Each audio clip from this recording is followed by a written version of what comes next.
Usualmente no suelen afectar la aparición o no de la enfermedad, más allá de la susceptibilidad a la misma y de los mecanismos a través de los cuales esta enfermedad prevalece en una determinada población. Específicamente, cuando tenemos una enfermedad de carácter multifactorial, aparte de los mecanismos asociados a los genes involucrados en el proceso, también tenemos criterios que debemos considerar, como por ejemplo, cuando estos alelos son pasados de generación en generación y las generaciones se ven afectadas, o que la presencia de estos alelos hagan de que la determinada enfermedad se desarrolle con mayor rapidez, mayor severidad o antes de tiempo de lo que se esperaría, por ejemplo, solo por factores ambientales. Y allí es donde entra su importancia. Si bien no estamos ya hablando de ningún único gen o de ningún único problema cromosómico, la acumulación de estos alelos sí genera un cambio importante. Podemos pensar, por ejemplo, en los genes BRCA1 o BRCA2, que van a revisitarse dentro de lo que es genética del cáncer y que son genes asociados a no solamente el cáncer de mama, que es normalmente el cáncer bandera, por así decirlo, estrella de BRCA1 y BRCA2. De hecho, BRCA también se puede asociar a otro tipo de tejidos epiteliales. Lo mismo sucede con BREF, ¿no? Que son otros genes que están asociados a cáncer de pulmón, a cáncer de esófago, etc. Obviamente, al ser genes y al ser alelos, pueden pasarse generación en generación. Y para estudiar las enfermedades multifactoriales tenemos que comprender entonces criterios un poco más avanzados estadísticos, como suele ser distribuciones normales, promedios, puntos críticos, probabilidades y correlaciones. Y en este caso la distribución poblacional nos va a ayudar mucho para poder identificar si un factor genético tiene un impacto en una determinada enfermedad. ¿Qué significa? Que si nosotros comparamos la prevalencia, las características de esta enfermedad entre una población general no relacionada desde el punto de vista biológico con la prevalencia de esta enfermedad dentro de una familia que por lo tanto está relacionada biológicamente, si hay una diferencia palpable, significa de que el factor genético, esa característica de que un grupo está conectado generacionalmente y el otro no, hace la diferencia y por lo tanto hay un factor genético heredado en el trasfondo. Mientras que si no existe, es estadísticamente hablando una coincidencia en que todas estas personas tengan la enfermedad dentro de esa familia. Si uno lo deben algo al universo, tienen que echarse a rodar. No importa, en este caso no es impactable, ¿no? Entonces, vamos a repasar algunos conceptos básicos estadísticos que seguramente han revisado dentro de lo que es investigación médica. Nada complejo, no desfallezcan. Este tipo de gráfico, ¿cómo se llama? Una campana de Gauss. Normalmente se usa para definir la normalidad en la distribución de una población. Vamos a verlo de una manera sencilla. Nosotros tenemos acá un gráfico de Gauss teórico casi perfecto, en donde el punto medio es lo que se conoce como el promedio, o el valor medio, la mitad en valor de todos los valores analizados de una población. Y normalmente en una distribución normal, considerada normal, vamos a tener que la mayoría de estos valores van a ser muy cercanos a ese promedio, lo que hace que los eventos que se contabilicen dentro de esta curva generen un pico asociado al punto más álgido, que es el promedio. Y a partir de este espacio, el resto de valores van a empezar a alejarse lentamente del promedio. Este ratio de alejamiento es lo que se conoce como la desviación estándar, y que a medida de que se van alejando van reduciendo la cantidad de valores que tienen esta anomalía, que es lo lógico. Hemos dicho que la mayoría son cercanos al promedio, si no ese promedio no existiría. Finalmente llegamos a un punto en el que el valor es tan bajo que entramos en un detalle crítico. Valores demasiado alejados a la media, que corresponderían a valores críticos. Visto desde un punto de vista estadístico, son aquellos valores que ya no respetan una distribución esperada. Desde un punto de vista médico, podríamos decir que son aquellos valores o aquellas circunstancias fuera de la normalidad o fuera del concepto de salud. Entonces, así es como esto nos ayuda a generar, por ejemplo, rangos, valores limítrofes de normalidad de ciertas características especialmente cuantitativas en salud. Por ejemplo, presión arterial, concentración de glucosa, índice de masa corporal, etc. Obviamente no es lo único que nos ayuda, porque también están los mecanismos semiológicos de la enfermedad en la que ciertos valores tienen un problema y por lo tanto estos valores pueden ajustarse. Veamos el ejemplo del costado. Tenemos dos campanas de Gauss. La campana rosada del fondo es una campana que asocia la presión arterial en personas relativamente jóvenes. Estamos hablando de entre 25 a 40 años. Y por lo tanto vemos una presión arterial promedio de 127. ¿Cuál es la presión arterial sistólica normal? 120. 120, de acuerdo a la teoría, ¿no? Y podemos observar de que a pesar de todo tenemos una distribución normal, si bien pegadito a un costado, normal, porque tenemos una campana de Gauss bien formada, ambos extremos bien delimitados, etc. Mientras que la segunda gráfica, que está en este color celeste superpuesta, es el cálculo de la presión arterial para personas mayores, es decir, de 50 años a más. ¿Qué ha sucedido aquí?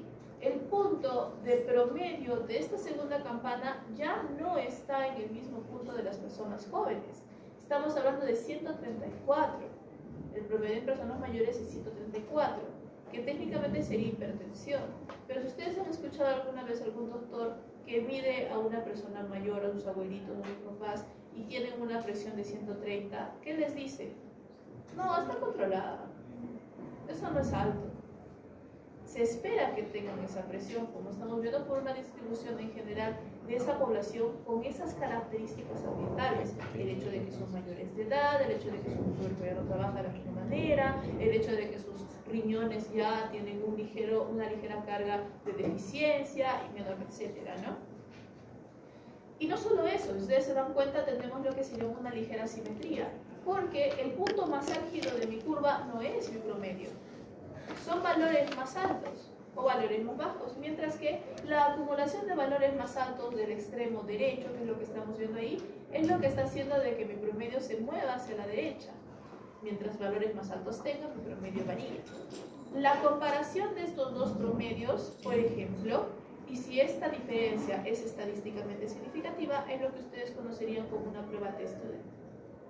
Es decir, que estos dos promedios estén lo suficientemente alejados para decir que son diferentes. ¿Sí? ¿Ya se entendió? Perfecto. Primera parte de estadística hecha. Vamos a la segunda parte. ¿Por qué para nosotros este valor es importante o interesante? Para nosotros será interesante mirar tanto valores como prevalencias, es decir, frecuencias, como hemos dicho, comparando entre personas no relacionadas biológicamente y personas relacionadas biológicamente. Si hay una diferencia, ese factor de que están relacionados biológicamente, entonces implicaría una prevalencia genética familiar, mientras que si son iguales, nada, simplemente son parte de la población general. Entonces, existirán diferentes estrategias para poder estudiar estos cambios. Y aquí es donde nosotros entramos en un concepto un poco más complicado de la agregación familiar. A diferencia de lo que hemos visto hasta ahora en enfermedades monogénicas, en donde si se pierde un gen, se perdió todo, o si se gana función, se perdió todo igual, acá tenemos un efecto más complicado. Vamos a tener ahora sí el traspaso de caracteres de forma aleatoria, donde normalmente vamos a hablar de probabilidades de compartir alelos, por ejemplo, entre hermanos, de un 50%, porque ambos hermanos tienen 50% de cada papá, independientemente de que sea el 50%. Mientras que de padres a hijos será un 25%, porque cada padre tiene dos alelos, de los cuales solo puede pasar uno. ¿Sí? Entonces, bajo ese concepto, normalmente el 25% en todos los casos para todo tipo de descendencia es igual. Y si queremos evaluar la mayor cercanía genética dentro de las personas, tendremos que evaluar a una misma, de preferencia a una misma generación. Es decir, de que este tipo de análisis de agregación familiar y riesgo familiar iniciará inequívocamente con hermanos. Evaluaremos hermanos, misma generación, cercanía genética posible. Ustedes han visto, por ejemplo, en media siempre dicen, el hermano es más capaz de donar médula ósea que los padres. Es la cercanía genética. Y ahora, eso solamente los hermanos que ya existe una gran diferencia debido a los gametos del crossing over. Imagínense otros dos casos en los cuales la cercanía es aún mayor, como son los gemelos bivitelinos y los gemelos univitelinos. Ese 50% se transforma en 75% y en 100% respectivamente. Entonces aquí definitivamente podemos observar, si tienen el mismo material genético, cómo los factores ambientales de material genético se asocian directamente para producir la enfermedad. Y el único punto de comparación tendría que ser personas no relacionadas a estos hermanos, pero que han vivido bajo el mismo criterio ambiental, es decir, personas de su generación y de su edad. Una de las medidas importantes dentro de este tipo de procesos es el denominado riesgo relativo, que en realidad es un factor de comparación fácilmente sacable. Solamente se basa en dividir la prevalencia de la enfermedad entre personas, entre familiares de la persona afectada y la prevalencia de la enfermedad en la persona en general. Normalmente eso se trabaja en porcentajes, ¿no? Por ejemplo, el 10% de los familiares de una persona tienen una enfermedad X. Y en la población en general, la prevalencia de esta enfermedad es de 5%. Tengo un 10 sobre 5. ¿Cuál sería mi lambda R? 2. Mayor a 1. ¿Qué significa? Que existe el doble de incidencia o el doble de probabilidad que se produzca la enfermedad en personas relacionadas que en personas no relacionadas. ¿Cuándo sería 1? Cuando ambas proporciones son iguales. Es decir, es una coincidencia de que esta familia tenga tantas personas afectadas, porque si vemos la prevalencia dentro de la población, pues no es tan diferente, ¿verdad? Y si tuviéramos el caso opuesto, significa de que no, que es absolutamente ambiental. No tiene nada que ver el tema de que sea en este caso variantes los que estamos evaluando. Entonces, normalmente es qué tanto se acerca a uno o qué tanto se aleja de uno, siendo uno el hecho de que no hay nada, simplemente tenemos que todos tienen por igual las mismas probabilidades de generar enfermedad. Y tenemos en este cuadro cómo es que el lambda R, al ser un riesgo relativo, porque lo basamos en una medida delimitada, es decir, tomamos una prevalencia poblacional, cómo es que estos valores se interpretan, especialmente desde el punto de vista de consejería genética. Acá tenemos algunas enfermedades y sus lambda R calculados en base a la relación entre hermanos, por eso es de que han puesto siblings, ¿okay? Y tenemos esquizofrenia con un lambda 12. ¿Qué significa? Que en estas familias hay 12 veces personas más afectadas que en la población en general. El más alarmante, autismo, 150 veces. El menos alarmante, desórdenes bipolar maníaco-depresivo.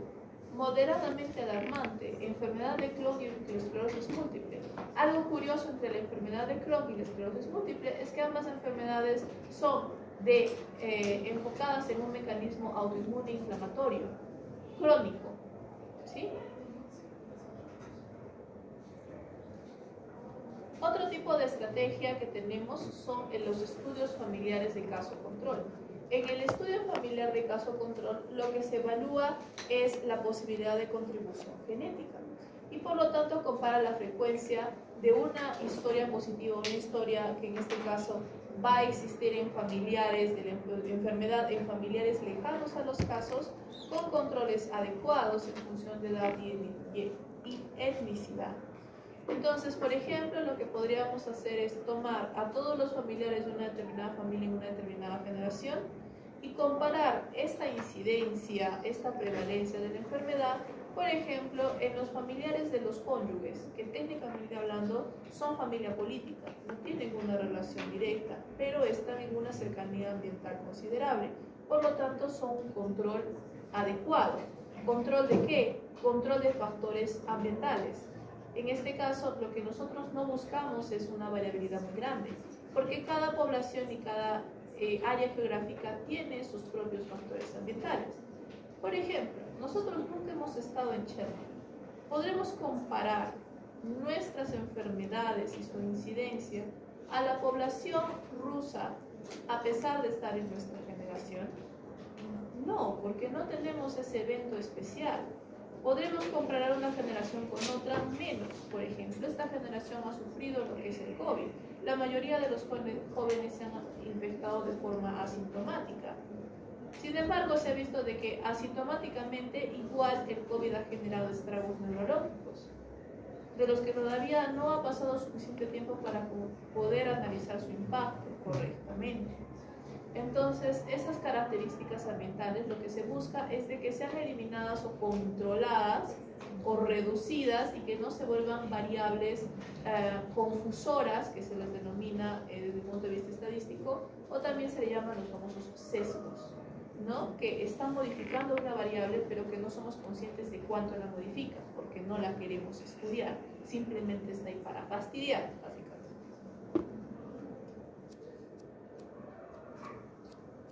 Otra estrategia es, por ejemplo, la medición de contribuciones de rasgos cualitativos, especialmente de familiares cercanos. Lo que se hace en este caso es comparar, por ejemplo, a dos familiares en todas diferentes poblaciones y ver las características, ya no de ausencia o presencia de enfermedad, sino características o cuantitativas de ciertos parámetros. Por ejemplo, primero tenemos que entender aquí el trasfondo estadístico de una correlación. Una correlación se basa en tomar dos variables y estas dos variables funcionarán como coordenadas, las cuales convergerán en un punto único dentro de un plano cartesiano, que es lo que estamos viendo ahorita. Mientras más eventos tenga este análisis de correlación, más clara será una imagen, que es lo que conocemos como un gráfico de dispersión, que son estos puntos de aquí, como una nube, como un enjambre de abejitas. Entonces, si existe una tendencia, es decir, de que cada punto genera un camino dentro de la nube de puntos, tendremos una línea de tendencia, que es a lo que queremos llegar con la correlación. Esta línea de tendencia puede ser positiva, es decir, que va de decreciente a creciente, o negativa o inversa, que va de creciente a decreciente. ¿Qué significa? Si tenemos una línea creciente con una pendiente positiva, implica que tenemos una relación correlacional positiva directa, es decir, mientras un valor sea más grande, el otro valor también va a ser más grande. Mientras que en el caso de una correlación inversa, con una pendiente negativa, lo que tendremos es de que mientras un valor aumenta, el otro disminuye. ¿Para qué nos sirve este tipo de correlaciones? Las correlaciones tienen mucha información que darnos. Por ejemplo, acá tenemos una pendiente, pero no es una pendiente muy marcada. Es casi cercana a un punto de vista horizontal, es decir, una pendiente de cero sin correlación. Por lo tanto, es una correlación débil. Es decir, si bien una variable hace que la otra aumente, el efecto no es tan grande. Mientras que si queremos, por ejemplo, una correlación mayor, esta variable será mucho más empinada. Otro factor importante a considerar va a ser el ajuste de los puntos a la línea de tendencia. Mientras hay un mayor ajuste, más será la exactitud estadística. Y ahí es donde entramos al territorio de significancia estadística. Es posible de que veamos, por ejemplo, una tendencia, pero si no es una tendencia altamente ajustable a la línea de tendencia, entonces vemos algo que simplemente está ahí por el azar. Acá lo que tenemos es un gráfico que compara los valores de colesterol entre madres e hijos y podemos observar claramente una tendencia positiva. Es decir, si las madres tienen altos niveles de colesterol, es muy probable de que los niños también tengan altos niveles de colesterol. Esto es más visible, por ejemplo, en el caso de diabetes, pero la diabetes va a ser un problema tanto genético como ambiental. Si una mamá tiene diabetes durante la gestación, lo más probable es de que el niño desarrolle diabetes a muy temprana edad. ¿Sí?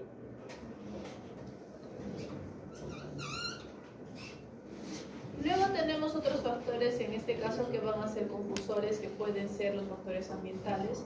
Por lo que cuando tenemos muchos factores ambientales cambiantes, si no podemos normalizarlos, buscamos normalizar el otro extremo. Es decir, trabajar con la mayor cercanía genética posible, que en este caso son los hermanos gemelos, sean gemelos bivitelinos o univitelinos. Uno de estos ejemplos es el caso del labio leporino con o sin paladar hundido.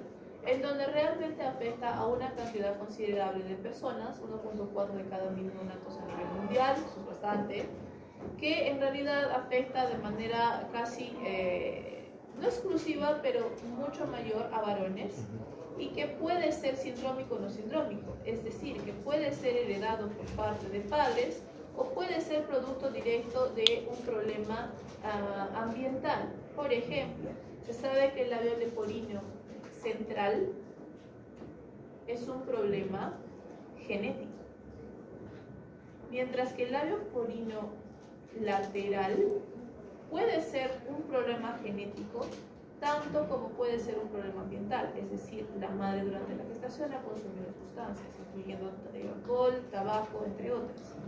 Entonces, bajo ese concepto tenemos, por lo tanto, factores ambientales muy cambiantes. Por lo que, si hacemos un estudio en gemelos, lo que vamos a encontrar es que el riesgo va a variar mucho respondiendo a hermanos, parientes lejanos y padres afectados. ¿Cómo interpretamos este cuadro?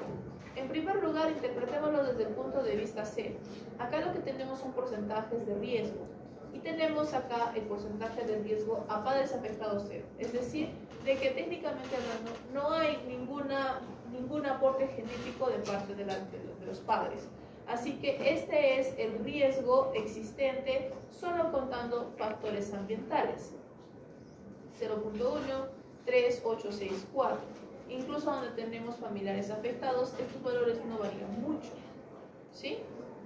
Mientras que cuando agregamos un padre, los valores aumentan, no necesariamente en el caso de que no tengan hermanos, porque no hay de dónde comparar, pero cuando vemos hermanos sí podemos observar un aumento directo, especialmente cuando tenemos dos hermanos o van a tener más de un hermano con el que se puedan trabajar, y podemos ver una duplicación, casi cuatriplicación del riesgo de aparición de la enfermedad cuando los dos padres están afectados, lo cual marca una diferencia muy contrastada con el caso ambiental.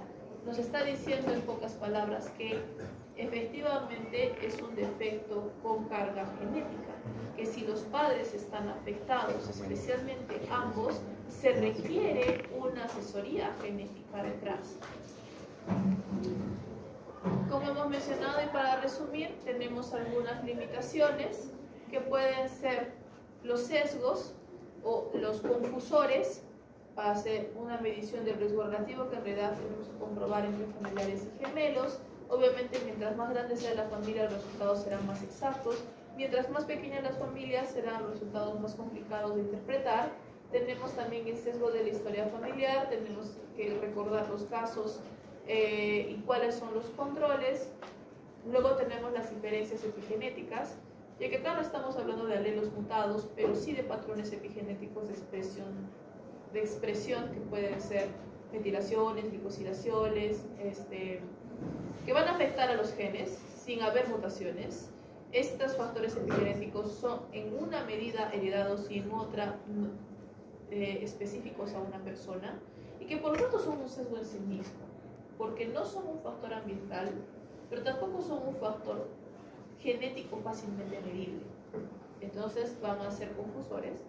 Y finalmente otras limitaciones, ¿no? Las condiciones de exposición ambiental, especialmente si estas son muy cambiantes o estamos asociados a eventos muy específicos no reproducibles en otras generaciones, o que no se ha hecho ningún estudio en gemelos en un examen controlado y que por lo tanto no tengamos un punto de partida en el cual la información genética sea exactamente igual para poder observar el impacto de los factores ambientales, ¿no? Bien. Por ejemplo, acá tenemos otro ejemplo que es, en este caso, los riesgos de producir lesiones asociadas a problemas cardíacos, en donde vamos a observar que la incidencia poblacional es bastante baja, mientras que la incidencia en hermanos incrementa, es decir, contamos la cantidad de hermanos totales y la cantidad de hermanos afectados, a diferencia de la incidencia poblacional. ¿Cómo tenemos que calcular esto? 4.3 entre 0.17, que me da un lambda de 25, es decir, 25 veces más probable de que tengamos, de que esta enfermedad aparezca entre familiares de personas afectadas. Igual para todas esas enfermedades inferiores. Entonces, si yo les pido este cuadro en el examen, ¿podrán Si no calcularlo, al menos interpretarlo. Ya, perfecto. Muy bien. Hasta aquí llegó multifactoriales. Vamos a tomar un mini break para relajar el cerebro de 5 minutos y vamos a pasar a introducción genética del cáncer.